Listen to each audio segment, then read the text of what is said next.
What's happening, everybody? I'm Steve, and welcome back to Junkdrummer TV. And today's video is exactly what the title says: the best question that was ever asked to me by a student. Now, the idea for this video came last Friday because I am now old enough, have been teaching long enough that my students who were once children and teenagers are now old enough to come to my shows. And my band just had a record release party last Friday. Actually, that was the last video that I posted. Please go check that out. It's one of my most favorite things that I ever have recorded. And also the lyrical content is kind of about me. The lead singer, Miss Sasha, kind of wrote a song loosely based on me. But anyway, so this student showed up at my gig and I didn't recognize him because I hadn't seen him since he was like 16. His name's Ricky. He reminded me who he was. And then this story I've told before, except not on YouTube. And I was reminded that Ricky asked me the best question that any student has ever asked. And that question was, what do good drummers listen to? And I was completely gobsmacked, if you will. It struck me like a bolt of lightning because you're for a teacher, you get asked questions all day and you try to have answers in a timely fashion. And when you asked me that, I was taken aback. It's like, shit, this is such a great question. I really wanted to make sure that I had a good answer. So I actually thought for a second.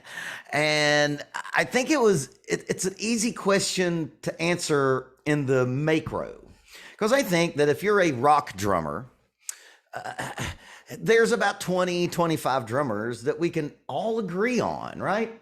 We all agree on John Bonham. We all agree on Matt Cameron. We all agree on Neil Peart. We all agree on Stuart Copeland, right? So I told him that. And I told him, these are the drummers that I think good drummers listen to. And it's the drummers I listen to, and I think that I'm at least good. But that question it can be played out in so many different iterations and permutations. What do good metal drummers listen to?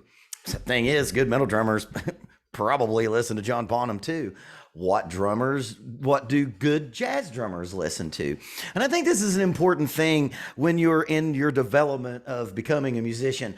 I was always interested in my favorite musicians' influences, right? Like John Bonham loved Cozy Powell.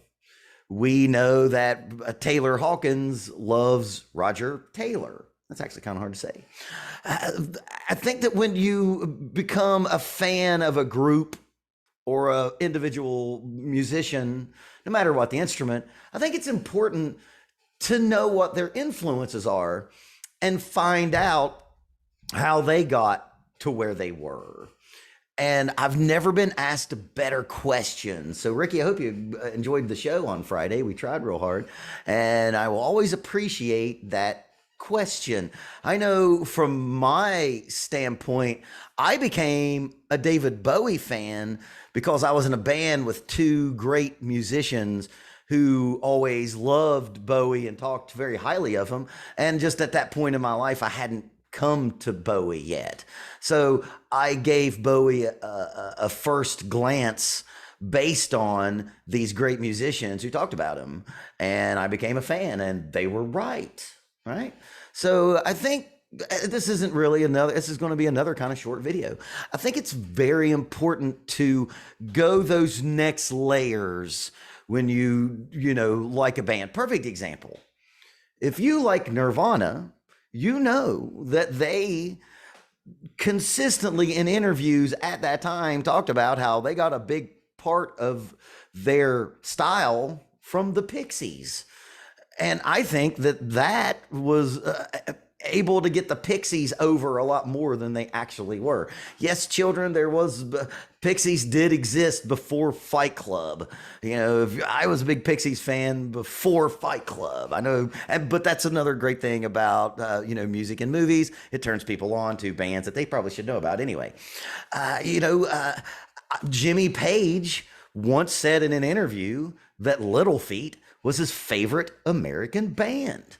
So, if you're a Jimmy Page fan, like you would want to listen to what he likes and maybe get the same influence that he got from them and the same enjoyment from them. So, yeah, quick video. If you're out there and you're a beginner drummer or musician or even intermediate one, or hell, even a great one, when you run into somebody who's great, find out what they like and find out what their influences are. So your listening is always getting bigger and bigger and bigger. And hope y'all enjoyed that video. Keep practicing until it's easy.